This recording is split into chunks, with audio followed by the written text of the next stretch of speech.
What is going on, everybody? Welcome back to my channel. Or maybe I should welcome myself back because it's been a while since I've uploaded a video to YouTube. I've been doing my thing over on TikTok, but I felt like it's time to come back to the tube and give you guys some quality content. So welcome me back because that's what I'm here to do. We're going to be doing some reaction videos. I want to try something a little different. If you're familiar with TikTok, you know that they do the Stitch feature, which I guess is kind of like their version of a reaction video. And while I guess with some editing I could do it for a YouTube video, I like this a little better. So what we're going to do, I found about 10 or 11 different videos on TikTok that I want to react to. But I want to do it with the twist of the Mystical Rebel, or of my brand. And if you're familiar with my brand on TikTok, then you'll know, or if you're not familiar, then you'll learn now, that my mission statement is fighting against the misinformation, the lies, and the deception put out by the New Age, the paranormal, and the occult conspiracy communities. And I do this by utilizing esoteric and occult wisdom, knowledge, philosophy, and in some cases theology. And that's through 20 years, a little over 20 years of study and practice in various occult traditions and systems. So with that sort of mission statement in mind, we're going to apply that to the reactions here. So the videos that I have found are within those categories. So the New Age, the paranormal, and the occult conspiracy. And so I'm going to be reacting to them from the perspective of an occultist. So that's what we're going to be doing today. Hopefully you guys like this. And if so, there are long form videos that I would love to react to that are by specific creators, a New Ager or a occult conspiracy theorist or something like that. They may make a half-hour long video. I would love to watch through that and pause at certain points and give my comments and things like that. But we'll test the waters out with the short form videos. None of these videos are going to be any longer than a few minutes. I think most of them are 30 seconds, maybe a minute. I think there is actually one video that's about 8 minutes long, but I don't think we're going to watch the whole thing. Yeah, so let's go ahead and get started.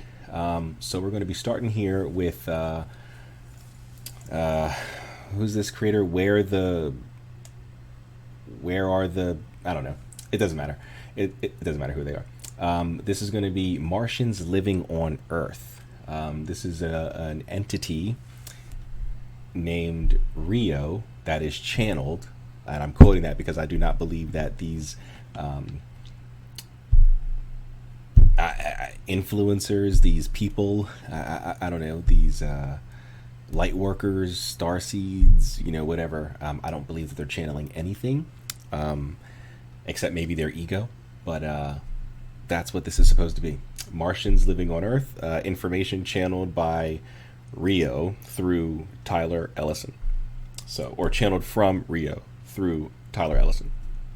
So let's listen, and then I'll give my reaction, my comments, and things like that from an occult perspective. So let's see what he has to say. Are there beings from Mars living now on Earth? Bashar recommended the book Cosmic Voyage, where they mention this. There are many beings from a variety of different worlds that are living on Earth, Mars included. Yes. What evidence of there is that, like, or what evidence what evidence is there of that? Sorry, excuse me. What evidence is there of that there's entities from different planets living on Earth?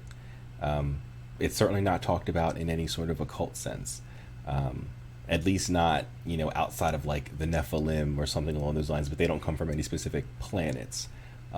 So where does this notion that there are Saturnian beings living somewhere on Earth or in the Earth, like, if there's the hollow Earth theory or whatever nonsense is out there, what evidence of there is that channeled evidence? We're just supposed to believe you, and then we're supposed to believe the random clearly human beings that might claim to be some Martian or some Saturnian being or a Jupiterian being or something like that. They go, oh, I'm, I don't feel like I'm from this planet. My soul is a cosmic being. I'm really a Venusian being.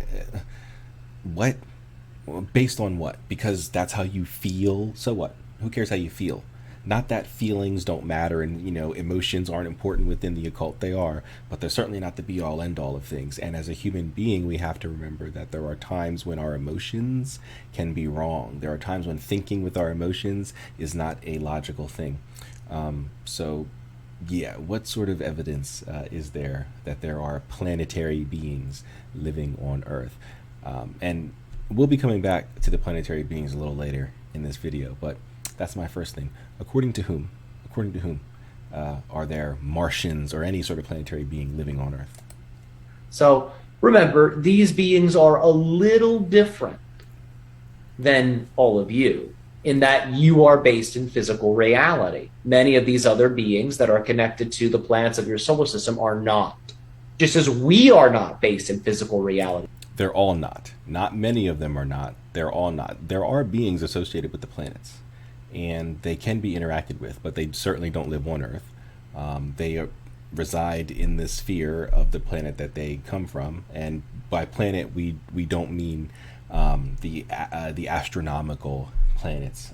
Within the occult, when we say planet, we're referring to the planetary spheres or the heavenly bodies, the celestial bodies, and their energies, their spheres of influence. So we don't actually mean the actual planet Jupiter. It's the Jupiterian energies or the sphere of Jupiter that we are referring to. So I just want to clear that up before anybody thinks that occultists actually believe that on the physical planet Saturn that there are beings. We do not believe that. It's the sphere of Saturn, the energetic realm which resides within the astral plane of Saturn. But let's continue. We, again, are based in what you would consider to be a high astral level reality. We still have a certain level of physicality because we evolved from the physical to this high astral plane. That's bullcrap. There's never going to be an instance where humans evolve from being human to completely pure spiritual beings. You would have to pass away, for lack of a better way to phrase this, in order for that to happen. You would have to die. And I don't mean in some in some metaphorical way and then you're reborn as the spiritual. No, I mean you literally have to no longer be with us. You are gone and have crossed. Like, there's no way for you to evolve. If humans do any sort of evolving from here, if there's any sort of post-human thing for us, it would be technological. It's not going to be spiritual. It would be technological. So I don't know where he's getting that. That certainly doesn't have any basis in any esoteric, occult, or mystical tradition or system or foundation. There are certainly traditions that do believe that when humans pass away, that they may have gained enough gnosis or knowledge or figured out how to get through the Kabbalistic tree or ascend the ladder or the stairway or whatever, and have crossed over into some sort of I hesitate to say godhood, but in elevated status, I guess. There are certain traditions that do believe things like that, like an Enoch type of a ascension, or even Moses in certain Kabbalistic traditions was able to get, through all of through all the Sephiroths and get to the realm of God. But that was a spiritual thing. That wasn't like a physical. They are no longer human, so they have transformed into some high elevated spiritual being. So I'm not sure where Tyler Ellison is getting this from. It can't be channeled because it can't be backed up unless the spirits are just blatantly lying to him. Almost all esoteric, occult, and mystical systems, not every single one. There are clearly some that are either just completely made up or from some other source, but for the most part, the vast majority of at least the so-called mainstream, if there is a thing for mainstream within the occult, they all stem from shamanism. So most, if not all, occult systems and esoteric systems and mystical systems have a common ancestor, which means we should be able to trace most of these practices back to some sort of a foundation.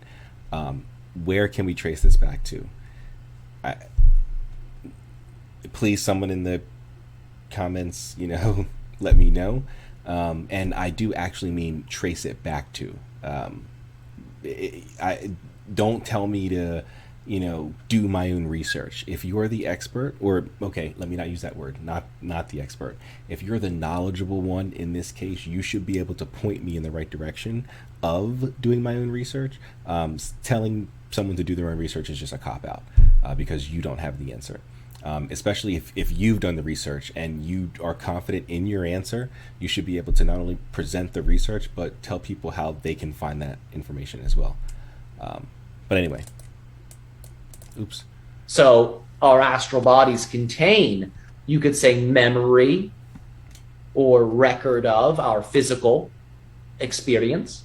So that allows for there to still be an element of physicality to our astrals. So I can't speak for every single occult system or tradition or religion in the world, but the ones that I'm familiar with, when a human passes on, unless they come back through reincarnation, they retain the memories of their life.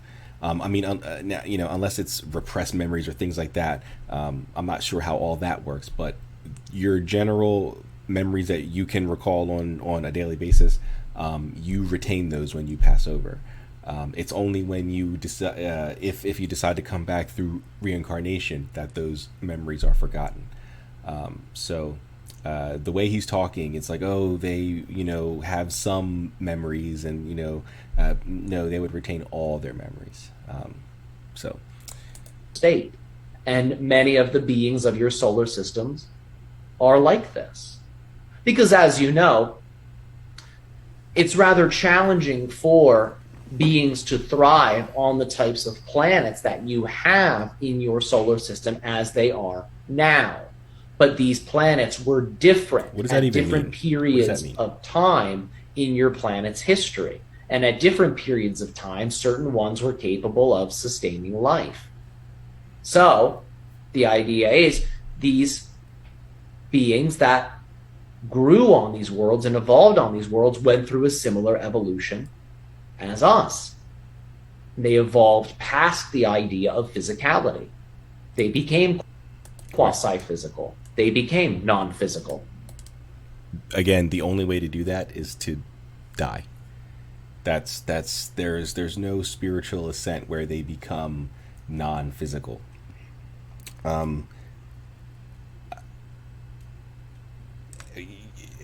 I mean, with the exception of a couple of stories within like certain Eastern traditions or certain Semitic traditions,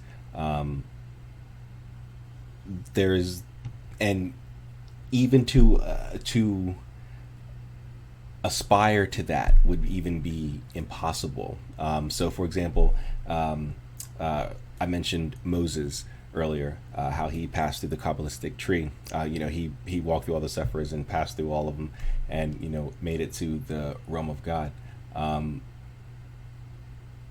There's been no one else to do it after him. So for anyone to even to aspire to even go through that would be almost impossible. So there is no humanity going through that process. There would be no way for the totality of, or even most of humanity, or even some of humanity, to go through that process. And then even the Moses story is a legend, a myth. I don't even know any, a Kabbalah practitioner, that would agree that this was fact. It's just a story. So I'm not sure where he gets that as well, because outside of a few systems that use it as spiritual encouragement, I guess, is the best way that I can describe it. There's no foundation for this, but let's continue. Oh, what? Why did that happen? We don't want to like it. Jeez. So these types of beings, yes, are interacting with your Earth, are on your Earth, but they're not necessarily as physical as all of you. They exist on a higher level of reality, what you call your etheric plane, what you call your astral That's true. plane. The spirits do reside. But because On the astral they plane. have a memory, you could say, an energetic memory of the physical portions of their evolution, No, it they also would have allows retained for all them memory. to have a certain level of a physical foothold on the Earth plane, which They're means not on the Earth plane. you could interact with them directly. The planetary spirits are not on the earthen sphere. There are, since Earth is a spiritual sphere, Earth does have its own being, so they're here, but there are not other beings from other planets or other spheres that are here. Just like there aren't any Earthlings, or, well, that sounds crazy. There aren't any Earth spirits. What's the word I'm looking for? Spherical. Jesus Christ. There are no Earth spherical spirits on Jupiter or Mars or Uranus or anything like that, even though Uranus is not part of the spheres. But yeah, they reside in their own planetary spheres. I'm not sure why he thinks that some are here. There's no evidence of that, but whatever. Directly, not just in your mind's eye as a psychic experience, but you could interact directly with them if that were something they were open to. Just as the same thing would be possible for us. That is true. The mind's eye thing is also true, but the way he's coming off is, it makes it sound like it's, this kind of like what he's doing right now. This instantaneous channeling. There is no prep. You just, if you want to talk to the planetary spirits of Jupiter, you just close your eyes and say, planetary spirits of Jupiter, I want to talk to you, and boom, it's instant contact. And that's not how it is. And that's not how it is with any spirit in any capacity. At least within the occult, at least without first going through the proper evocation channels and then developing a relationship with that spirit. After that, you might have a more rapid response, but it still wouldn't be instantaneous like these people try to make it seem, now, where they're instantly channeling these beings. But you certainly can interact with the planetary beings. They can be contacted through planetary magic. They can be contacted through planetary evocations.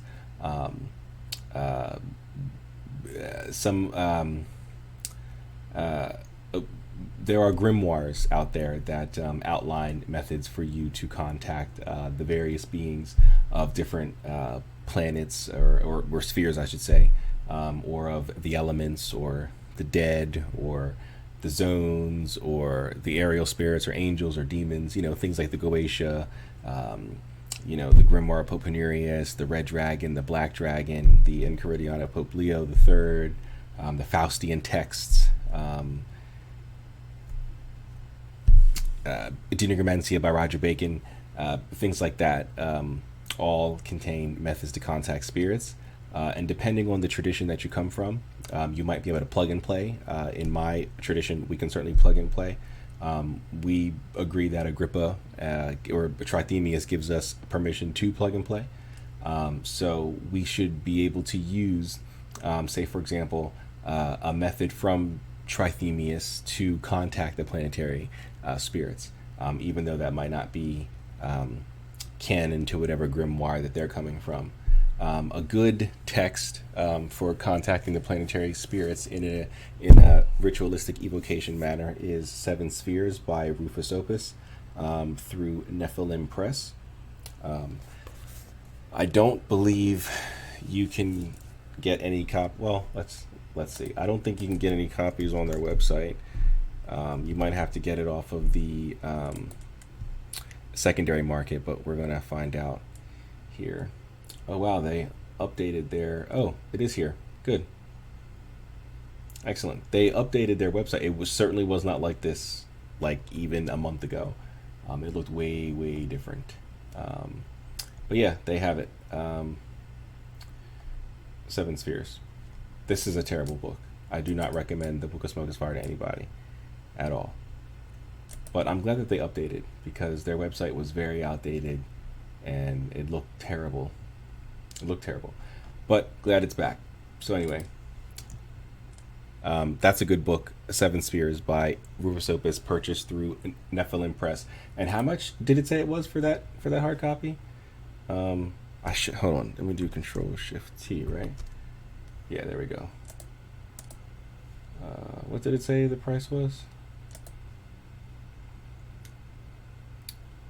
So it looks like he doesn't have any hardcovers. Mine's the hardcover. This is a hardcover. So it looks like only the soft cover is available, that's not a problem. The soft cover doesn't have anything different, or it's not missing any information that the hardcover has. It's just the cover. So it's roughly about half off. I think I paid $50 for my hardcover. So you're getting roughly half off, or you can get the ebook for $2 less. Might as well just get the get the soft cover. But anyway, back to the video. Even though right now you experience us as mostly a psychic phenomenon, you have the possibility of experiencing us directly again as you get closer to contact. I promise you, he's not going to detail how you can get closer to contact, and the methods of direct contact, like I just mentioned, the evocation stuff. He wouldn't. If I were to mention anything like that to him, I'm 100% confident this guy would not know what I'm talking about at all. I'm 100% confident on that. 100% confident. So contact really is the idea of the veils that separate these different levels becoming so thin that there's not really a limitation or a boundary between them anymore. So you begin to access the astral level as an extension of the physical level. That's what you're all working towards. That's what your evolution is providing you slowly over time. Are there beings from Mars living now on Earth? Okay, well, yeah, that video is mostly bullshit, 100%. There was 2-3 things that I thought were kind of valid, but other than that, it was pretty much bullshit. So we can go to the next one. I'm sorry, I don't know what that block is. I see it on the Twitch studio here, but I don't see it on my screen, so I don't know what that is. Sorry guys, I don't know what it's not blocking like anything pertinent. But all right, next we've got Bashar. I'm sure if you're familiar with any sort of new age channeling, popular beings, Bashar is one of them. And this was filmed at the North American Union in 2008. This was October 12, 2008. So this is interesting because in this video, this guy makes a prediction of something that's supposed to happen like around 2025. And then he kind of, says, oh, well, between 2025 and 2033. But let's just watch it. Let's just watch. I'm not gonna somewhere after your year of 2025, but before your year of 2033. It is quite likely, as we read the energy now, that there will be formed for the first time what you call a North American Union. Similar in some senses to what the European Union is attempting to do. So it's currently 2022. It's December 26th, the day after Christmas, 2022, 10:36 p.m. Eastern Standard Time. I mean, maybe I'm not aware of it. I do follow geopolitics, but I'm not like the most up-to-date person on that stuff. But perhaps I'm out of the loop. But I don't believe in any way, shape, or form that we are close to anything like this. A North American Union. I don't think I don't see America and Canada and Mexico, or I think they're still considered North America, right? I don't think that's Central America yet, right? Or am I tripping? And things like that, banding together to form this trade union or whatever. that like I don't understand why Bashar would channel this information. And this is very interesting because I feel like people don't go back and watch these older videos like this. Like they don't go back, and I didn't choose this because it was old. It just happened to be like this. But like I feel like with these their followers don't go back and check up on their predictions and stuff like that. And even the ones that do, if you bring it up, like I'm pretty sure eventually there's going to be a follower of Bashar or someone who believes his channelings. They are going to come across my video here critiquing this, and they're going to make an excuse as to why Bashar was wrong and incorrect. That at least as of today, December 26, 2022. And so 2025 is 2 years. Well, 2023 is a few days away, so it's 2 years away. We don't seem to be any closer than we were in 2008 to there being a North American Union. So what is this guy talking about? But let's continue. But it will be slightly different. And more of these large conglomerate unions will begin to appear around your planet until such time as after 2033 they can be linked and unitized in large conglomerate sections, which ultimately then, over time, will lead to a coordination and organization that will be global in nature, but will be of service that benefits humanity. The exchange between people will be sufficient, and the reason that this will work is because it will also go hand. The exchange between people will be sufficient. How more ambiguous and more vague can you be? Like, dude, in hand, whatever. Let's just keep watching. With the idea that within the next 2 or 3 decades, you will also create the idea of absolute, unlimited free energy. Well, are we any closer to that, people? Are we any closer to free energy? I don't think so. I think if we were to go here on YouTube or on TikTok or any other video hosting platform and type in free energy, and then whatever year you're in, 2022, 2023, there's still going to be a bunch of conspiracy videos about, the disclosure is coming, or, this is going to be announced and they're finally going to, it's never going to happen. You think the energy companies are going to allow anything like that to happen? If they don't have a hand in it? Come on. And we're not any closer. This was in 2008. So we're not, he said the next, now he did say the next couple decades, so it's only been a decade, it'll be another decade in 2028. But, excuse me, we're not any closer to getting free energy. Nowhere near it. Not even a little bit. And once you achieve that, you will find that almost nothing stands in your way of becoming a unified society. Now, between now and then... And do you think that's something that the elites want? You can't control a unified society. There may be a few interesting surprises. Again, as we have talked about, more and more will be there an increase in the awareness of the existence of extraterrestrial societies. There will be more knowledge that such things exist. And again, as it expands. Well, that's like a partial truth, half truth. More people are talking about there being extraterrestrial life, but as for more evidence, more knowledge, actual knowledge of legitimate living, breathing, flesh and blood entities on other planets, I don't think that's any that we're closer to that. All of this, disclosure is coming, disclosure is imminent, with that stuff, with the alien disclosure. They've been saying that for years, and it was supposed to happen this year, and all we got was this little video, and then all we got was they don't know, and it's like, come on, it's never going to happen. They're just holding a carrot in front of you. It's the alien equivalent of Jesus is coming soon. When is that happening?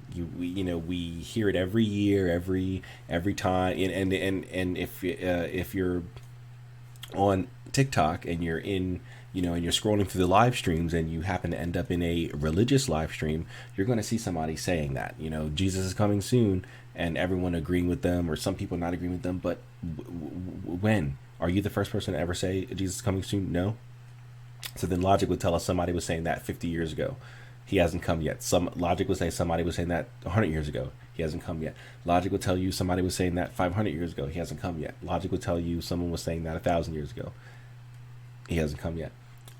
So that's the alien equivalent of Jesus is coming soon. It's never going to happen. When is disclosure happening? We keep saying, or we keep hearing from the conspiracy community, from the UFO community, that it's coming, it's imminent, but then it never happens, or it's a super partial happening. So whatever. Ultimately to your year of 2033, when it will be, in that sense, open contact. So 2033 is going to be open contact. So we need to keep track of this. Somebody should be keeping track of this. I'm sure there's going to be a fan out there. Hopefully this video stays up on YouTube.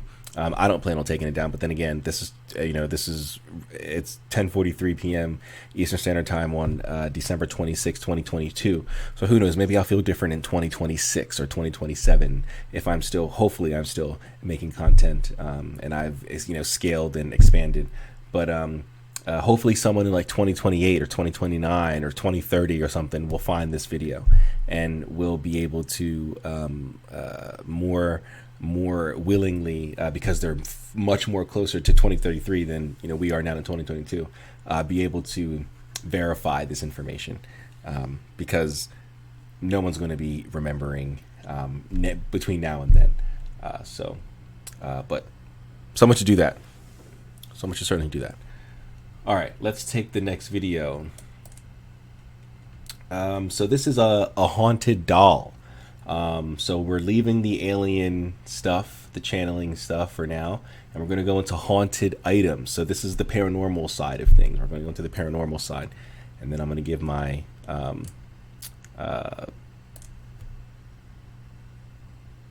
reaction. I don't know why I couldn't think of that. I'm going to give my commentary, my reaction. All right. This family in Texas was living with a haunted Elsa doll for years. That's what happened to Emily's daughter, who received an Elsa doll from her grandmother when she turned 1. The family... What happened? All you said was this family has been living with a haunted doll. Nothing happened yet.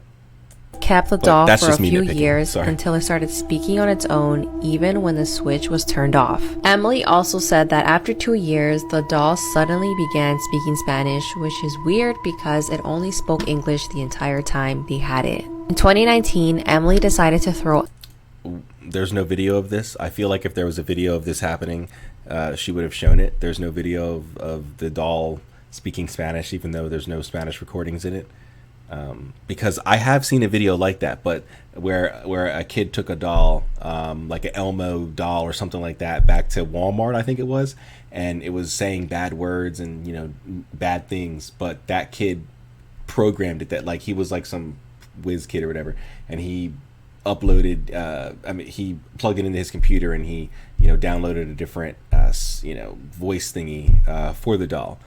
So that was like a setup. It wasn't like a real, the doll was possessed saying bad things. So I'm quite sure if this was a real thing, there would be a video. The girl would have recorded it, or the parents would have recorded it, or something. I find that interesting that there's no recordings of this doll speaking Spanish, even though it wasn't made for Spanish-speaking countries or a Spanish-speaking audience. But let's continue. Throw Elsa in the trash because at this point, her daughter had this doll for a very long time. But 2 weeks later, Matt opened a wooden bench in their living room and Elsa was in there. Obviously, he was confused, right. So he asked his kids if they had brought Elsa back into... So the doll either teleported, right? So now this doll can teleport, okay? Which means that this family should be using this doll to like get inside bank vaults and, take money and gold and things like that. But they're not. They're just, threw it away and decided to make a TikTok video about it. Or the doll got up out of the trash can and walked back into the house, and no one saw it. No one's Ring app, the door, the Ring doorbell or Nest or whatever. No one's camera picked up on it or anything like that. It somehow unlocked the door or unlocked the windows or jumped up, and it had large enough hands to wrap around the door handle or knob. Or even if you have one of those big fancy, what are they called, French doors or something like that, and where instead of a doorknob it's like the handle with the thumb thingy, it has large enough hands to right. No, it look at this doll. You think that the doll could have opened a window or opened the door? Like, guys, come on. But let's continue. To the house, and they said no. So this time, Matt and Emily put Elsa into 2 garbage bags and watched as the garbage truck picked up their garbage and took it away. But it doesn't end there. 2 weeks later, their daughter casually told them that she saw Elsa in their backyard. So when she went outside, she saw Elsa there. And at this point, Emily was freaked out, and she decided to send. So is that the proof? A picture of a doll on the car and up against the house because the parents just couldn't have taken that picture, assuming they, we're going to go with that this is real. I don't believe this is real, but assuming this is real, the parents couldn't have taken the picture of the doll like this before they threw out the doll. This is proof that the doll is like got up out of the trash truck and walked back like Chucky or something like that. Like, come on, guys. Come on. Elsa to a friend 2,400 kilometers away with no return label. Emily said that since the doll's been gone, there has been weird things happening in their home, such as lights turning on and off and doors opening and closing. So do you guys? So the lights turning on and off, assuming that it's being caused by a spirit, could be an energy thing. So we can go with that. But the doors opening and closing, I've never gelled with ghosts and things doing that. If they can open and shut doors or knock things over, then they could do more, like they could physically hurt you. So if I'm trying to scare you, like think about this, like let's really think about this, because when I ask people why would a ghost want to knock something over, like what are you 12 or what are you, a 12-year-old ghost? Do you think that's funny? Like that's not funny. Whenever I ask people why would a ghost want to knock something over or slam a door or knock on the wall or whatever, they always say, oh, to scare you because they feed on fear. Okay, so let's go with that. If they feed on fear, wouldn't you want to get the most amount of food? Like, wouldn't you want to engorge on it rather than having it be like little sporadic snacks? Wouldn't you want a giant feast? So wouldn't you want to put the most amount of fear in someone? Knocking on the wall, yeah, that's kind of creepy and kind of scary, but that's a horror trope if there ever was one.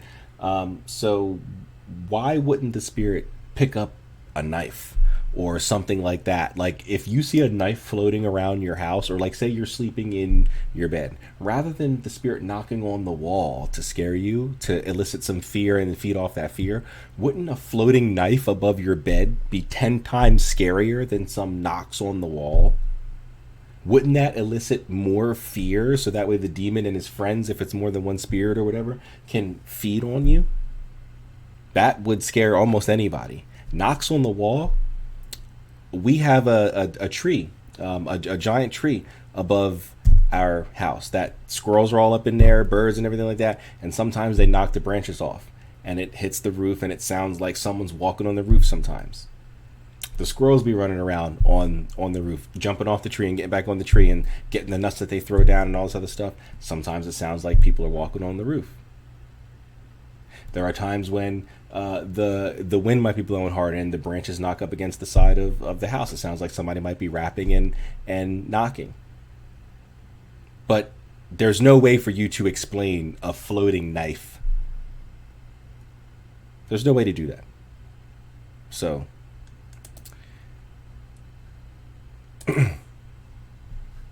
I think that was the end of the video, right? Or there's a few more seconds. Think Elsa was haunted, or is there another explanation for all of this? Oh, there's another explanation. It's a lie. This is just a lie. It's just a story. It's just one of those, no sleeps or creepypasta stories or something like that. This is not real. This is just a story just to tell around the campfire, sleepovers and stuff like that. This is not real. It's not real at all. And also, haunted items.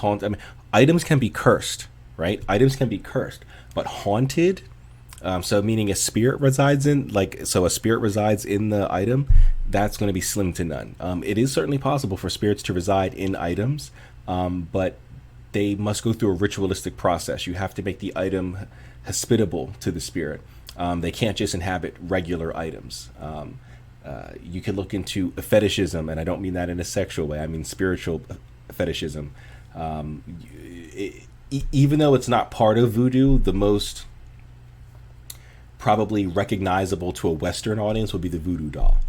Even though that's more sympathetic magic than fetishism, that would probably be the best rendition of fetishism that the Western audience would be familiar with, outside of people who are familiar with the occult. So I think there's another video about haunted dolls or something like that, so I'll go a little deeper into fetishism on that video, so that way I'm not repeating things. All right, so now we're going to get into the Devil's Rocking Chair. This is a chair that was owned by the Warrens, I believe. So let's go. The Devil's Rocking Chair, and it's one of the most haunted items in the world. The chair used to belong to Ed and Lorraine Warren, who are famous demonologists. They performed an exorcism on a man named David Glatzel, and David sat in the chair during the exorcism. Just a little side here. I don't like that. I mean, now maybe she's just calling them that. I don't know. I don't really look up the Warrens or anything, so I can't say if the media is doing this. But I don't like the fact that she calls them a demonologist. I don't mean to disparage the dead or anything like that. I think they're both passed on, right? I know Lorraine is passed on, but I think they're both passed on. But even if they're not, I don't mean to disparage them or the dead or anything like that. But I'm quite confident if I were to have a discussion on demons, and I mean commonly known demons, at least within the realm of the occult, like demons of the Goetia or the Pseudomarchia or something along those lines. She probably, or they probably wouldn't be able to have a lengthy conversation on them. So I don't know if demonologist is an accurate term, but that could just be me nitpicking. But anyway. Exorcism. The demon left David's body and went on to possess a man named Arn Johnson. Arn then went on to kill his landlord. Just a few hours before Lorraine Warren's death, the chair was sold to Zach Bagans and has since been displayed in his museum. Zach had to close the exhibit down a couple years ago because so many visitors were being affected. He also claimed that unexplainable paranormal activity was happening in his own home, and it all started happening. No specifics, huh? So from the other people that had issues, that came into the presence of the chair, no specifics. It's just people reported strange activity. Nobody has any videos. None of them, right? Let's say 1,000 people came into contact with this chair. None of those 1,000 people recorded anything. None of those 1,000 people did anything. And it's just hearsay. And then the guy who had it, he reported stuff in his own home. No recordings of it, nothing. Especially knowing that it came from the Warrens. You don't think you would have set up some sort of recording device? Nope, nothing like that? Okay. After he took ownership of the Devil's Rocking Chair. This is... Yeah, not much to say. I mean, I hope this is clearly BS. This is clearly just a story. Just to, again, another R no sleep or, creepypasta type of a story. This isn't real. This is not real. So yeah, not real at all. So let's go to the next one.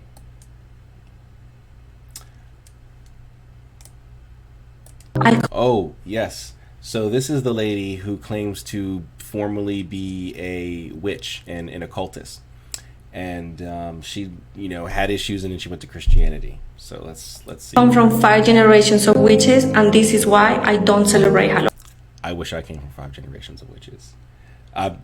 Maybe I do. I mean, my parents aren't witches, and my grandmother and grandfather. Well, they aren't. Or my grandfather is dead. I never met him.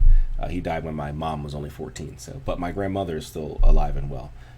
She was a Eastern Star, but I don't believe Masons do any sort of magic, at least as a whole.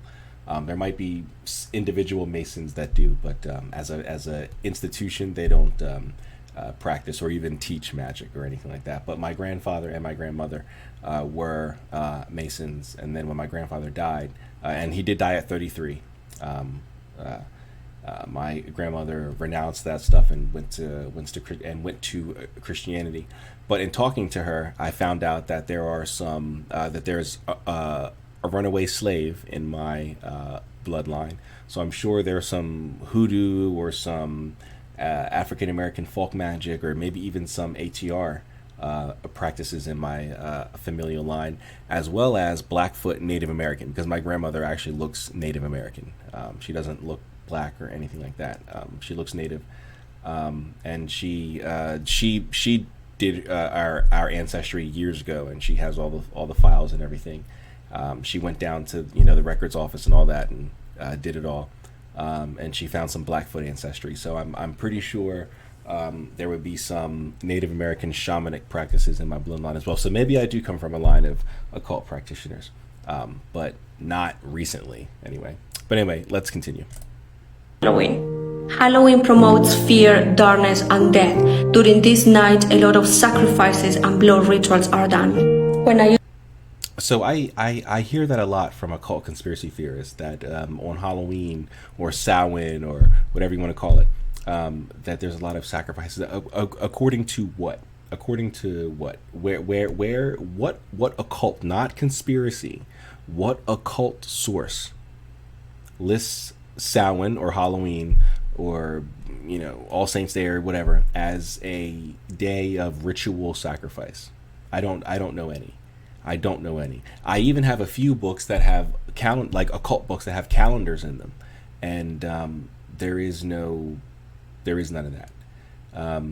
So yeah, I don't know like why people think that.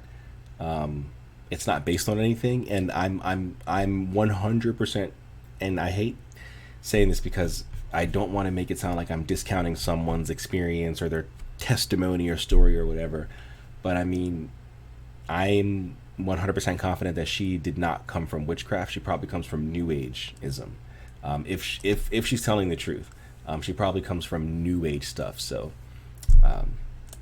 I used to be a witch. We used to do rituals and sacrifices. We used to be so involved in witchcraft that my dad committed suicide. He was being tormented by these demons. So you see how she wasn't specific? It's just, I did witchcraft, I did rituals, and my dad was, we were so into witchcraft, my dad committed suicide. The demons were tormented. Like, there was no specifics. Like, she couldn't, like, there are ways to be specific without giving away too much or whatever. She was very vague, very ambiguous. She gave a blanket. There was no specifics. There was no nuance. It was very overarching, very global perspective, if you will. So that lends into me thinking that she's lying. You would be specific. You would say, my family, we were into rituals, or whatever. There was this one ritual called whatever, where we would do this. Like, you would be specific, right? You wouldn't just be so, ambiguous with it. Like, if she was into drug trafficking or whatever like that, this is just an example. I'm just using this as an example. I'm not accusing her of anything, or this is just an example. This is to help illustrate a point. But if she was into like drug trafficking or whatever, and she was like, yeah, my family, we were so into the trafficking, we did the traffic. I mean, my dad was so into trafficking, like, he just went crazy because all the trafficking. Like, you'd be like, okay, are you, like, stop saying trafficking. Like, are you lying? Like, can you give us any specific, like, any stories? Did you guys meet anybody? Any crazy shootouts? Any, like, how much money did you guys ship in like a month? Or, can you get specific? So, but anyway. My spirit guide started to torment me. He wanted my blood, so I tried to commit suicide. My family was destroyed. So that's another thing, which is why I don't believe she claims to be to have come through 5 generations of witchcraft, but she wasn't taught basic protection rituals or spells. Protection magic is something that you learn very early on. If you were really part of witchcraft family, either your family didn't teach you well, either because they didn't care or they didn't know themselves, so they're they were bad witches, I guess, or you're lying. Protection magic is something that you learn, or especially when you're dealing with spirits, that's something that you learn early on. You definitely should be learning how to have protected yourself from curses, hexes, the evil eye, negative intentions, or I guess in your case, Christian prayers, because you don't want nobody to pray for you or whatever, if you're a witch. And so that doesn't make any real sense to me. You should have learned very early on how to protect yourself. So yeah, but anyway. After being involved in the occultism, we struggled with poverty, infirmity, addictions, and mental health issues. One day... Oh, really? So that means all Christians are wealthy and don't have mental health issues? And because that's the kind of distinction she's making. When I was a witch, we were in poverty, which I'm not in poverty. I actually used occultism to get a promotion from my job a few months ago, and a $30,000 raise from what I was making prior. So definitely not in poverty. I don't believe I have any mental issues. I'm certainly not a doctor, but I don't think I have any mental issues. But not to say that there aren't any occultists out there that aren't struggling with money and have mental issues. But the way she's making it sound is that when I was in the occult, I had these things. And when I left the occult and went into Jesus and Christianity, I lost those things and gained clarity and money and things like that. So you could do it too. That's how she's coming off here. I encountered the love of Jesus and I was set free forever. I stopped being tormented by these demons and the Lord restored me and my family. Yeah. So, playing the soft music and, the sad tones and all that other stuff tries to pull at your heartstrings. It doesn't work for me. I don't believe this at all. Again, the biggest thing that stands out to me is the fact that she says that her family was tormented by demons. Her dad was tormented by demons. She almost committed, she almost unalived herself. Things like that. You should have learned how to protect yourself. You should have learned how to banish. You should have learned how to exorcise demons and things like that.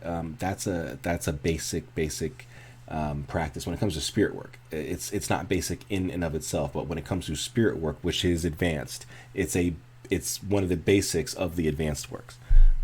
So I don't understand how you can come from 5 generations and not know basic protection against spirits, especially your own spirits. If your own spirits are able to break you down, you probably aren't that gifted or that powerful or that knowledgeable of a practitioner. But yeah. All right. This is what demons look like. All right. I think we have 2 videos with this guy. I think he's a pastor or something. But yeah, let's just close that there. Let's just hear what he has to say. This man went to hell for 23 minutes. Listen to how he describes the demons he saw in hell. I was standing beneath this tunnel, like cavern walls that were sending upward. And all along the cavern walls were demons. Some were only 2 and 3 feet tall. Some were 12 and 13 feet tall. So who is this guy? I think he's a pastor, or so he's either at a TED Talk or he's a pastor and he's in front of a church or something like that. Not this guy down here, this guy talking right now.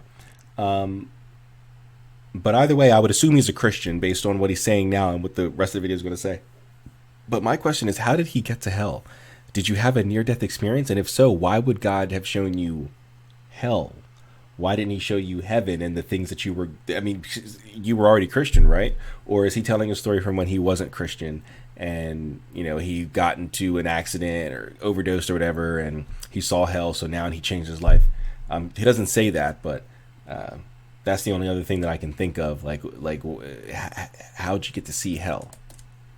But every one of them were twisted and deformed and grotesque. The most hideous looking creatures. And I noticed there were snakes crawling all over everything. And then I looked and I was standing on a bed of maggots, just solid maggots. This is like the Hollywood version of demons. Where is he getting his descriptions of demons from? Crawling all over everything and everybody.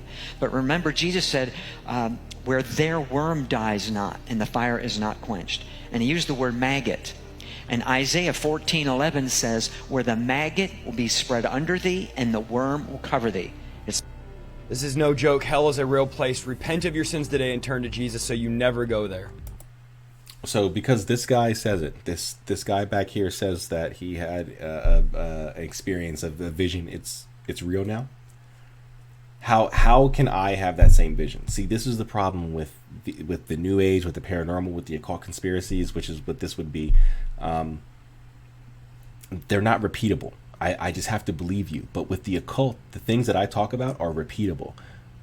Contacting spirits, spellcasting, rituals, divination, astral projection, shamanic journeying, these things are repeatable. I give you resources.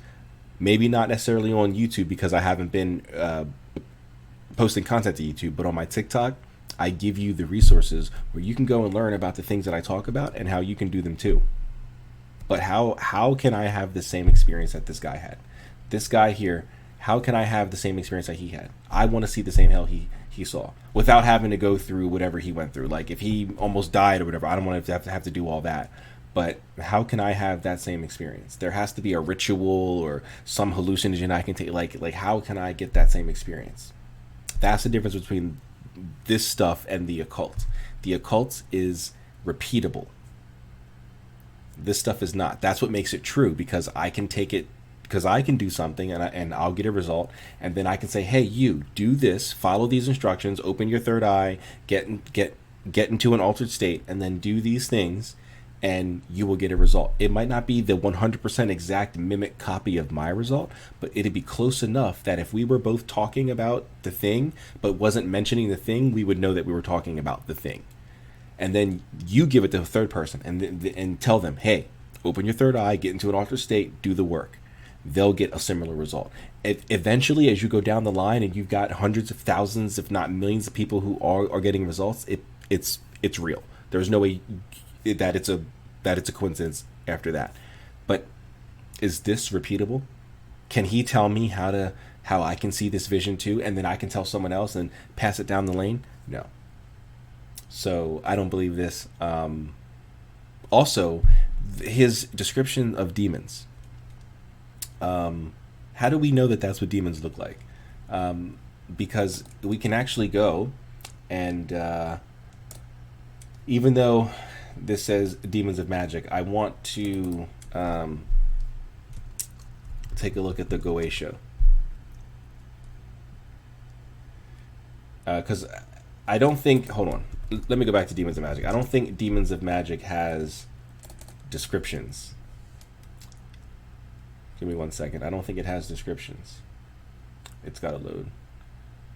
Okay. Oh, it might. Okay. It might.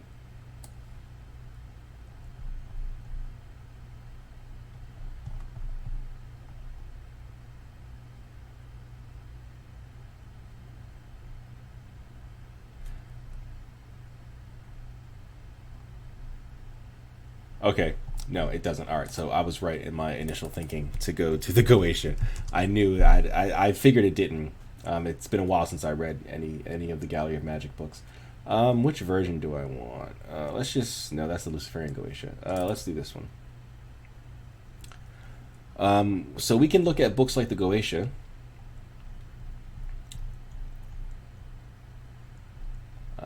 It's interesting that I have that copy as my ebook copy, but this is the physical copy that I have, the Mathers Crowley version. But it's easier to show you in ebook form because we can read it together like this. But come on, let's just get to the demons.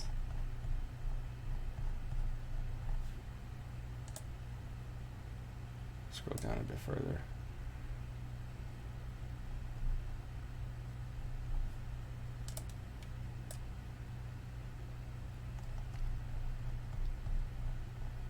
Dude, That's why I hate like the PDFs not having clickable a table of contents, so I can just click on what I want and go there. Hold on.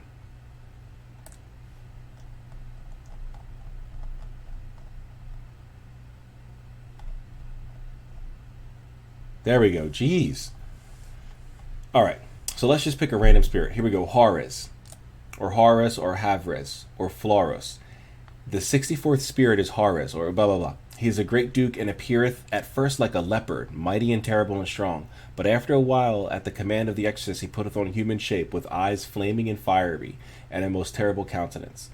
So that's it for his description. Nothing about maggots, nothing about snakes, nothing about worms or anything like that. Actually, you know what? Rather than just reading, let's type in snake. Enter. 0 out of 0.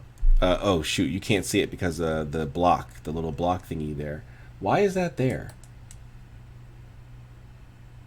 Oh, that. Can I move the Control F thingy? Like when I do Control F, can I move the box? No, it won't let me move the box.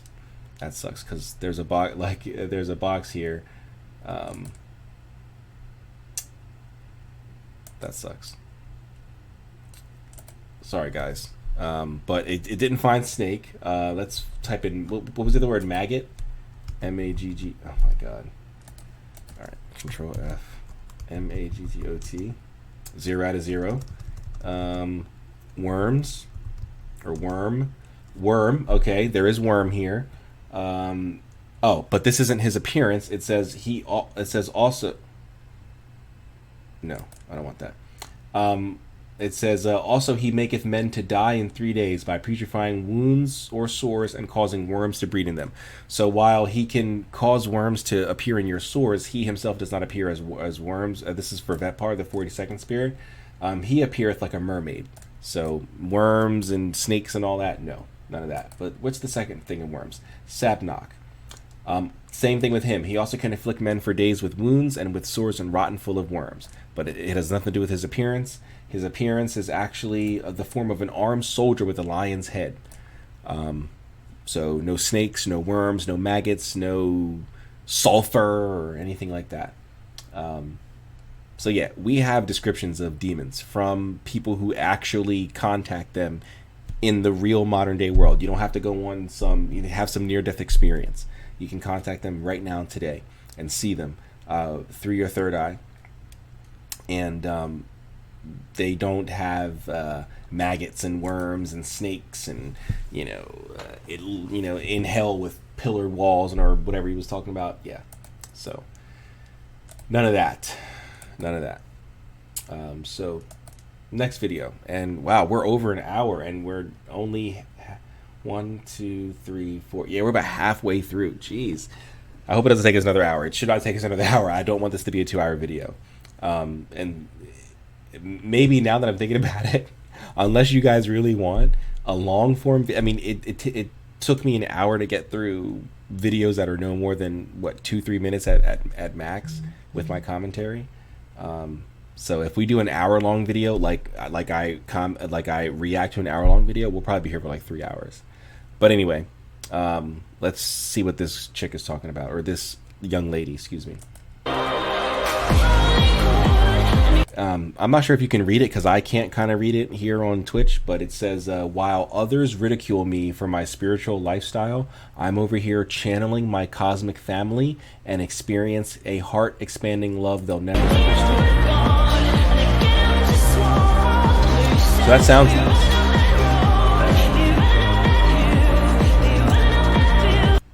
So that sounds nice, right? That sounds nice, but and I don't mean to ridicule her or anything like that. But my issue is twofold.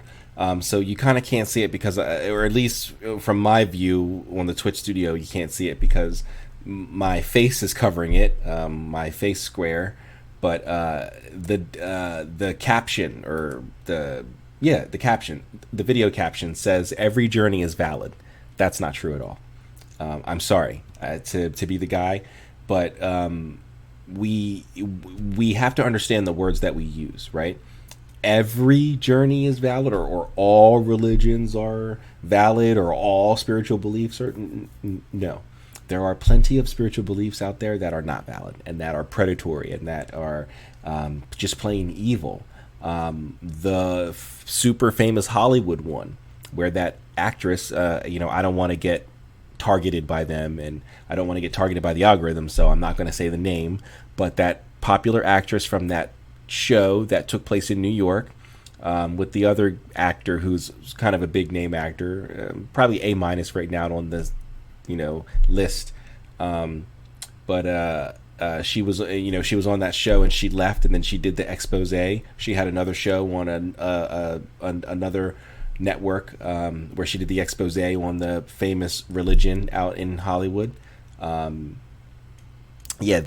and their beliefs and how they treat followers who no longer believe, or just how they treat their followers. You want me to you're saying that that's valid, that what they're doing is valid? That's what you're saying? What about children of God? What about children of God? Not literal children of God, but the cult called Children of God. Or they might be going now by a name called the Family International. What about them? What about the Family International? Look them up and look up what they believe and some of the things that they teach. Rose McGowan, the actress from Charmed and Grindhouse and all these other things, Rose McGowan came out of that. She was in Children of God, or the Family International. Joaquin Phoenix from The Joker and Her and a bunch of other movies. He and his brother River Phoenix, who had an overdose outside of Johnny Depp's club. I don't think he owns it anymore, but back in the 90s, he owned a club called the Viper Room, which still does exist, I think. At least it existed when I went to LA a few years ago. But I don't think it's still owned by Johnny Depp. But anyway, River Phoenix OD'd outside of the Viper Room. Him and his brother, Joaquin Phoenix, were part of the Children of God. Look up what they believe and the things that they teach. You want me to believe that that's valid? Is that what you're saying? It's valid? Oh, see, that's when they say, oh, you're taking it too far. You know what I mean? No, I know what you said. In the occult, in the esoteric, in the mystical, semantics matter. Nuance matters. If you're having a conversation with a mundane person who does, okay, maybe not so much, but amongst each other, nuance matters. So unless you're saying that those religions and those spiritual paths are valid, we can't say all, and that's just two examples. I mean, we can keep going down the line of problematic religious beliefs and spiritual systems and practices. And what you're saying is that they're all valid. If you meant something else, you should probably say something. You should mean what you say and say what you mean. You said every journey is valid. If that's so, that's what you mean. And then she says she's channeling her cosmic family. You don't have a cosmic family. There are no aliens contacting you. I'm sorry to put it out there. There are no extraterrestrials contacting you. Why? Because you're not special. I'm not special either. There's no aliens contacting me. There's no gods contacting me. There's no spirits I mean, they're contact, but not in the, oh, we want you to reach out to humanity and give a message to we want you to spread this message. If spirits are reaching out to me, it's a message for me and my practice, how I can take my life further. Believe it or not, the occult, esotericism, mysticism, spirituality, by far and large, is more selfish than not. How can you help the world if you can't help yourself? You have to be able to secure your own soul and your own self first before you can ever try to help anybody else. So you have to be selfish before you can be generous. That's just how it works. Even in Hermetics, I'm a Hermeticist by religion. And in Hermetics, we teach that you have to know how to master the inner world. You have to master the inner world before you master the outer world. That's the difference between Hermetics or one of the differences between Hermetics and Gnosticism. The Gnostics believe that you have to separate from this world. This world is evil, and we don't believe that. We say, if you want to master this world, you must master yourself first. Then you can go to the external stuff and, start spreading it out and all that other stuff. But, there is no cosmic family. You're not channeling any entities because you're not special. Nobody is special. You're not Jesus. I know everybody wants to be the one to give the message to humanity. Everybody wants to be a prophet, and everybody wants to, but you're not. You're not. You're and even if you were special, right? And I don't mean to be mean. I'm not trying to be mean, because again, I am not special.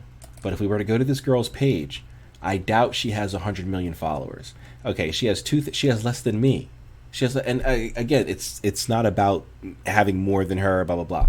But she has 2,602 followers. That's how I know you're not special.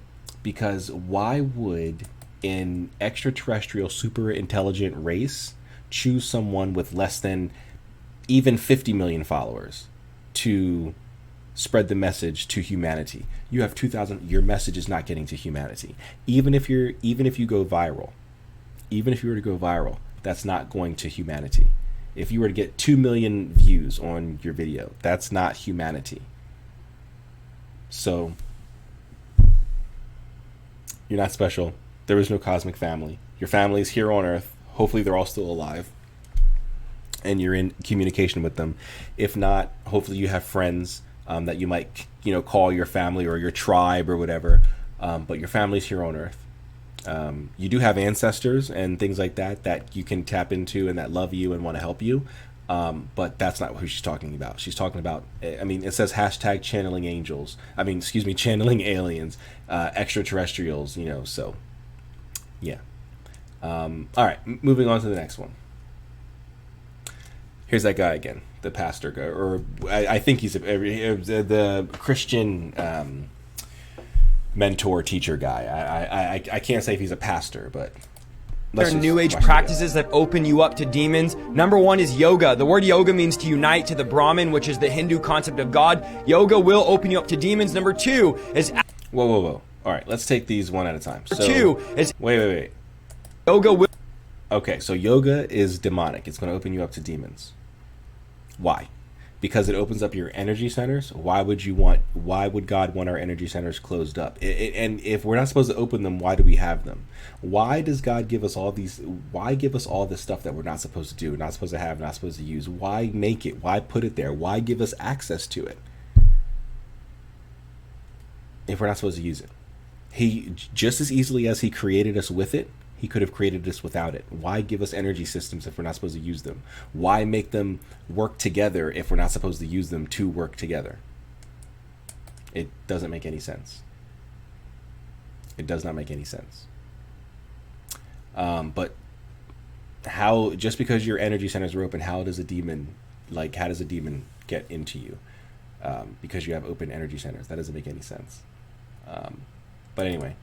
Will open you up to demons. Number two is astral projection. Do not try and get your spirit to enter out of your body and go into the astral plane. When you try to... Again, why would it be possible? Why would God allow that sort of thing? Why is it a thing if we're not supposed to do it?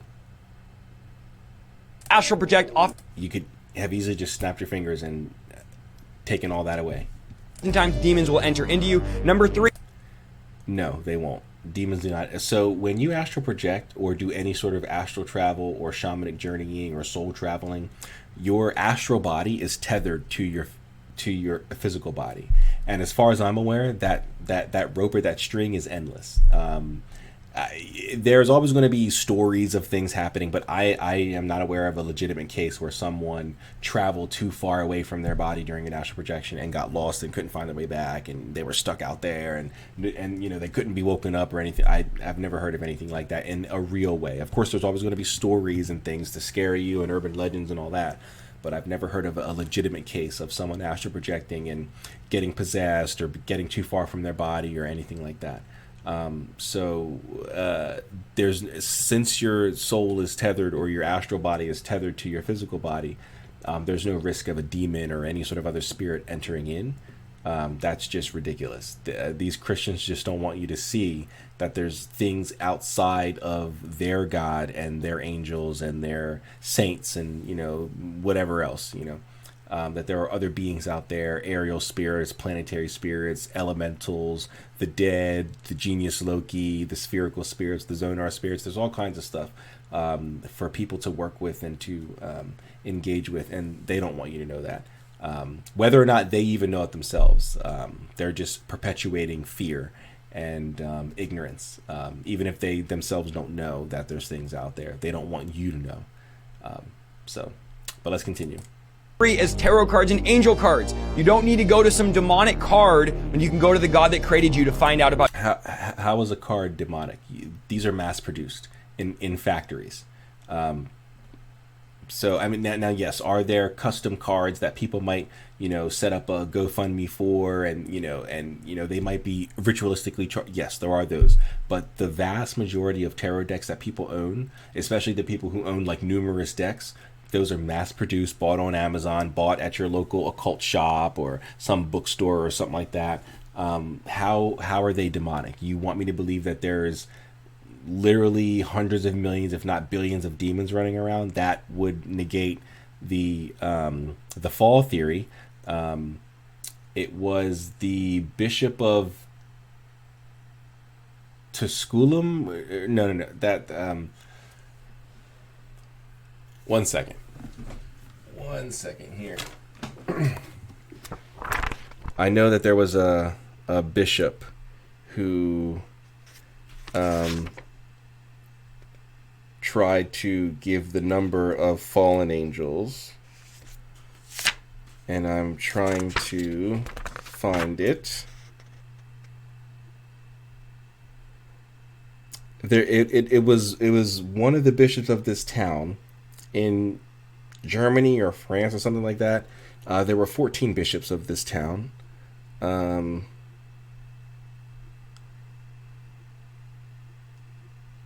And history, at least that I can find, isn't 100% sure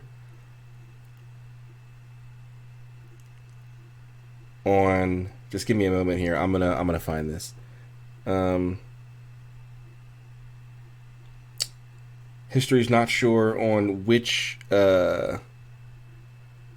which bishop it actually was that did it. But sorry. But there's, come on, man. Where is this thing?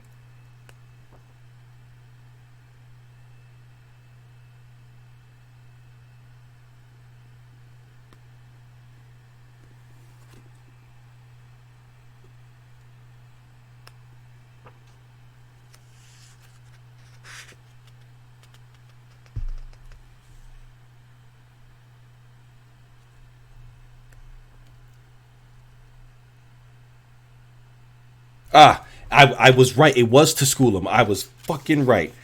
All right. According to Revelation 12, the rebel hosts aggregated 1/3 of the angels in heaven. They fell for 9 days. The number was estimated in the 15th century to be 133,306,668. This is the tabulation of Cardinal Bishop of Tusculum. Enoch 1 speaks of 200 apostates, but names only a score. And then it keeps going on with Enoch. But yeah, so I was right. It was Tusculum. The Bishop of Tusculum estimated 133,306,668 was the number of angels that fell. So there are 72 cards. 74 cards in a deck. Well, depending on the deck that you get. So we multiply that by the millions of cards that are sold around the world and that have been sold. So you want me to believe that there's billions of demons? That would negate your Christian tabulation. So that doesn't make any sense. But anyway. About your future. These are demonic practices that the New Age teaches are okay. They will open you up to demons. If you want to know more, go to the video pinned in the comments. Did you know there are New Age... Yeah, so astral projection and tarot cards are not New Age. Oracle cards are certainly New Age, but tarot is not. That's a far older practice than the New Age. The New Age starts showing its head in like the 60s and 70s, but it's a after effect of the New Thought movement. It's a descendant of the New Thought movement from the late 1800s. So tarot is certainly a lot older than the New Age, but Oracle cards are New Age, certainly. Yoga is not New Age. Yoga is a Hindu practice. But now the New Age does use it, but yoga itself is not New Age. But astral projection is not, and neither is tarot. So, all right. Let's see if we can we're at an hour and 19. Let's see if we can get to like an hour and like around an hour and 30. I would rather not it be any longer than that, but we'll see. All right, so what's this? I'm thinking about getting a cat. Do you know? Okay, so this is like cat spiritual facts, right? These are facts about cats.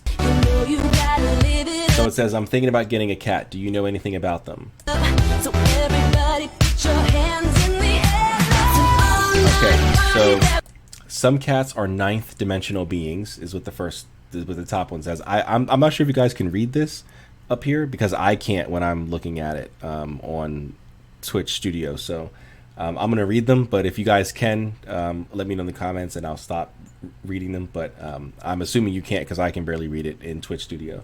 But on the actual browser, it says some cats are ninth dimensional beings, according to whom? I've never heard, I mean, not that I've read and studied every single occult book or text out there, but I would think that this would be a common knowledge thing.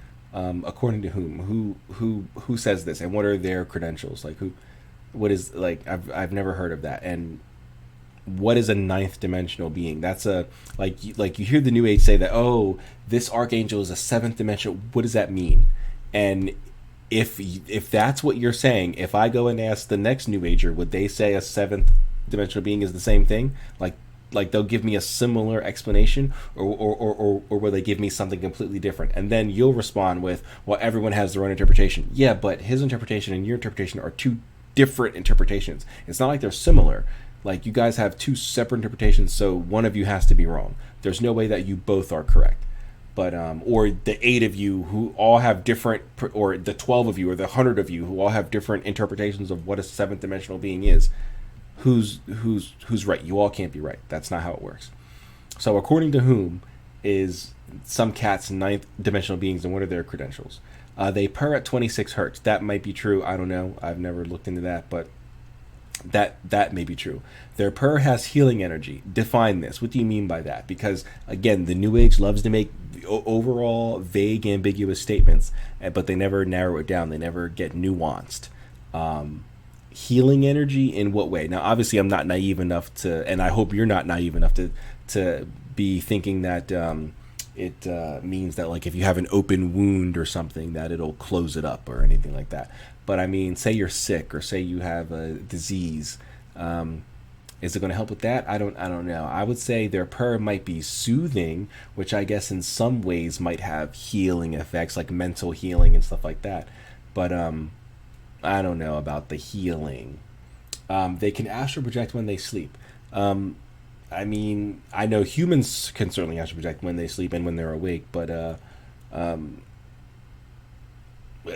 according to whom? And if cats can do it, why? What makes them any more special than a snake?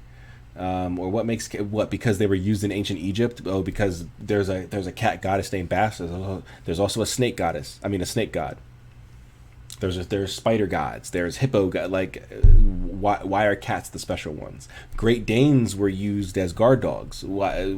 So for pharaohs. So why can't they be astral project? Like, why are cats special? What makes cats so special? So, and if you meditate with them, your breathing will become synchronized. I think that's the same for any animal or human. If I were to meditate with another human, our breathing patterns aren't the same. Just because we breathe in and out doesn't mean we do it at the same rate or at the same cadence, or whatever, the same pattern.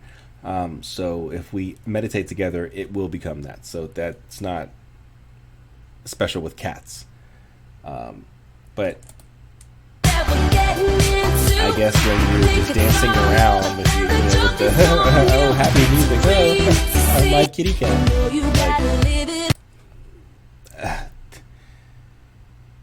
These kind of videos are like those commercials, like where it's like for like a pill or like a medicine, and it's for a disease, and then like they make you think that if you take this medicine, life is going to be great. It shows them throwing the ball with your kid, or walking on the beach with your loved one, or jogging or something like that. And it's like, yeah, if you take this pill, you're gonna have this great life. And that's what I get with like stuff like this. Like with the dancing around like this.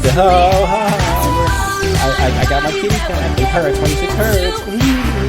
No Captain Honda in this video. What? Stop it. What is that? Am I just hating? I don't think I'm just hating because there's nothing to hate on. But dancing around with your cat, like, I don't know, like this stuff is just nonsense. All right. Angelina Jolie talks about the real power of satanic rituals. All right, let's see what she has to tell us.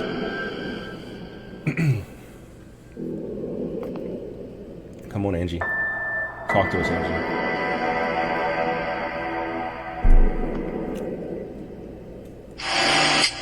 It's like I would film things like that. I would encourage like everybody.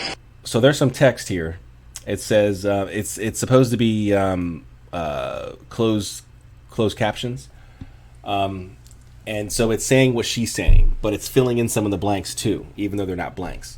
So it says it's like I would have filmed it, and then in parentheses it says the ritual, meaning it is the ritual. How do you know that? How do you know that that's what it is? It is the ritual. You don't know that. You're just assuming based off of what she's saying, and you're taking what she's saying and thinking it's a ritual because you have no knowledge of what a ritual actually looks like. If I were to show you a real ritual, you would deny it because it doesn't look like your Hollywood version of a ritual. All different types of sexual, but there is that thing where it's like a lot of people misunderstand me with S&M and they think. Right there. So it says a lot of people misunderstand it, and then again, it in parentheses it says the ritual, and then she says maybe with S&M, and they think. So she's not talking about an Illuminati ritual. She's talking about an S&M thing she does with a partner. It's super, and I have to like explain to people how, like, where it's more like you're tied down because you need to like be able to like have something hold you down and keep you still, or like you fight that's something down, or like.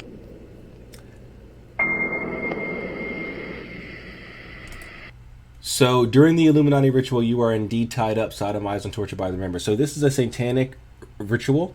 This is Anton LaVey and things like that. But his wife, this is his wife Zena, I believe her name is, or is that his daughter? But this is his wife, obviously not his daughter. But she wasn't tied up. As you can see, her hands are right there. She was not tied up. She was freely able to move around. So we also hear how she's been encouraging other celebrities to perform the ritual as well and join the Illuminati, which is what members are told to do.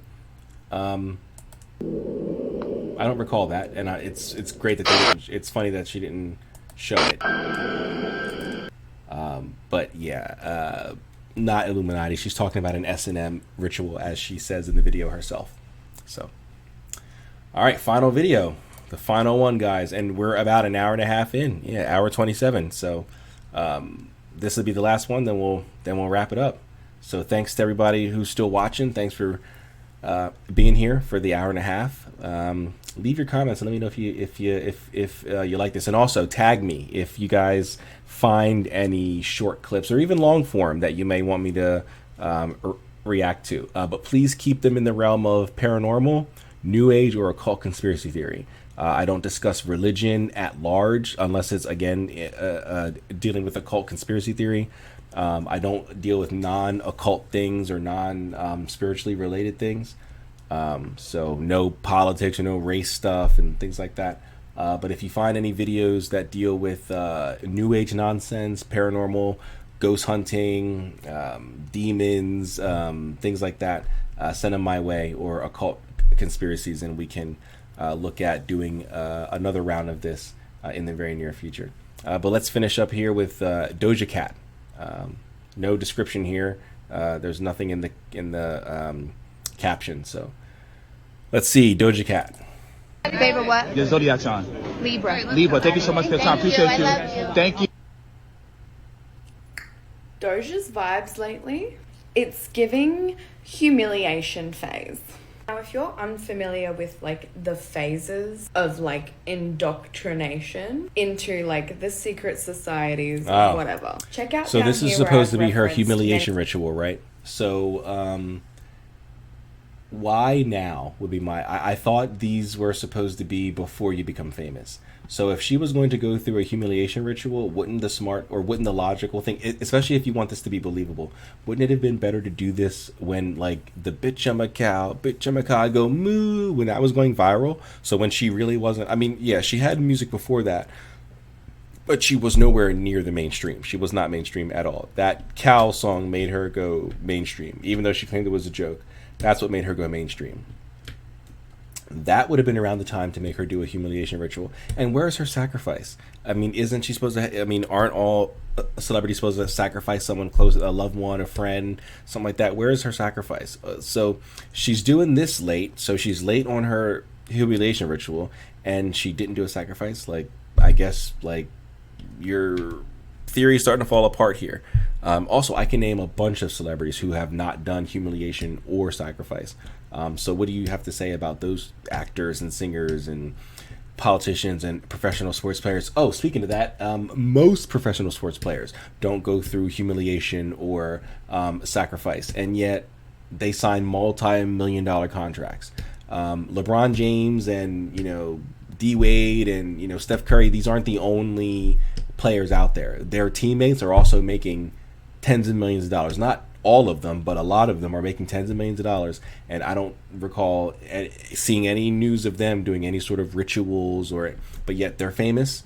They're getting flown all over the world playing games, and they are making millions of dollars. So they should too be getting these humiliation rituals and these sacrifice rituals, but they're not. And a lot of these ball players are making more money than these actors and singers and stuff like that. So where is their humiliation ritual? Where is their sacrifice ritual? Where is this stuff? But anyway, let's continue. Many times before in multiple videos, like glitches in celebrities. And we've seen it time and time again with people like Katy Perry, just like this recent glitch. Celebrities. Yeah, that was not a glitch. I'm sure every single person, whether you wear fake eyelashes or not, I'm sure every single person has had an eyelash in their eye at some point and did that thing, did the flicky thing with their eye. I'm sure everyone's done that at some point in their life, including this creator here. So why is just because she's flicking her eye, she's glitching out? Like, stop it. Like, this stuff is literal nonsense, legitimately nonsense. Go through this kind of like phase. Now check out the symbolism on Doja's 27 cake. Mm-hmm. Girl made it past the 27 club and had an eyes wide shut themed. So do you know why she had the Masonic compass and I forgot what it's called, the compass and the something. Anyway, the Masonic symbol. Because of what's happening right now, literally because of what you're doing right now, and I guess in some ways what I'm doing, people are talking about it. It gets her in the news. Notice that this stuff wasn't happening back when musicians were actually selling music and people were buying their music and they were making money from music. Nowadays, you have to make money from going on tour and endorsements. No one's going to go to your tour unless they know about your music. How do they know about your music? By being in the news. The news just doesn't promote you because they like you. They promote you when you're newsworthy. And if your music is trash and your music isn't newsworthy, then you're newsworthy because of your antics. Here's an antic. Now, again, I don't think she's trash. And you probably don't think she's trash. Or maybe you do think she's trash. But I'm sure the news media probably doesn't care for her music or pretty much any type of popular music, be it hip hop or pop or even rock. So that's what's happening here. There is no Illuminati. She knows, and most other celebrities know, that by doing, this or covering it or whatever, it's going to make you talk. It's going to put their name in the media because conspiracy theorists on Twitter and TikTok and Facebook and Instagram and YouTube are going to get their name trending. Because they're going to say something or do something or put a thing in the video to get you talking. Because again, I ask you, where was this stuff in the early 2000s, in the 90s, in the 80s? Why, when in the 80s, when every heavy metal rock star and their mother was on stage literally singing to the devil, and Marilyn Manson is crucifying himself upside down, no one says anything about that, right? That's creative expression. But this Doja Cat shaving her head bald and putting on makeup to make it look like she has a black eye, that's Illuminati. But Marilyn Manson literally blaspheming Christianity with an upside down cross, that's creative expression. But this is Illuminati, this is devil worship. It doesn't make any sense. We live in a clown world. We live in an upside down, it doesn't make any sense. No sense. Not one iota of sense. Where was this stuff in the 80s? Where was this stuff in the 90s? Where was this stuff in the early 2000s?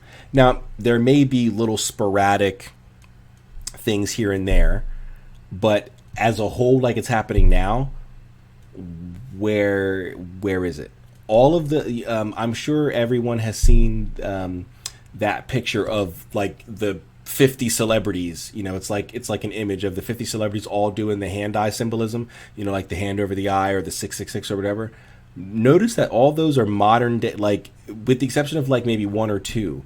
These are all modern day celebrities. These aren't celebrities that were famous in like the 70s or the 80s or the 90s. Like, okay, sure, there's Michael Jackson on there and stuff like that, but other than like little outlier cases like that, they're all modern day celebrities. So where is the pictures of the 50 celebrities from the 70s all doing the hand sign? Where's that? Where's the picture in the 80s and the 90s? It's all people from the last like 15 years. Because that's when this stuff pretty much really started. Because within the last 15 years, what also started? Streaming. So artists aren't making money from their album sales anymore. So now they have to do things to keep themselves in the news, to keep themselves relevant, because no one cares about your album anymore. No one cares about your music, and good news doesn't sell. So your charity work or your foundation, no one cares about that. People care about the bad news. In Hollywood, all news is good news. So people care about the bad news, and that's what they give us, quote unquote bad news, because it gets you talking. It gets you doing exactly what you're doing right now in this video that we watched. Talk about it. So that's all I have to say about that. So that's it. That is it, guys. We got through my first reaction video on YouTube. I hope you liked it. I'm sure there were some things in here that I could have done a little better. Hopefully the sound quality is good. I got a Blue Yeti for Christmas from my sister. So thank you to her for that. So hopefully the sound quality is pretty good. That's why I kept leaning over like this, because it's right here. But yeah, leave a comment if you guys like this, if you want to see more. Tag me in anything if you guys see any paranormal videos, any new age videos, any occult conspiracy videos. Oh, and let me clarify what I mean by paranormal. When I say paranormal, I'm specifically talking about ghost hunting and demonic exorcisms.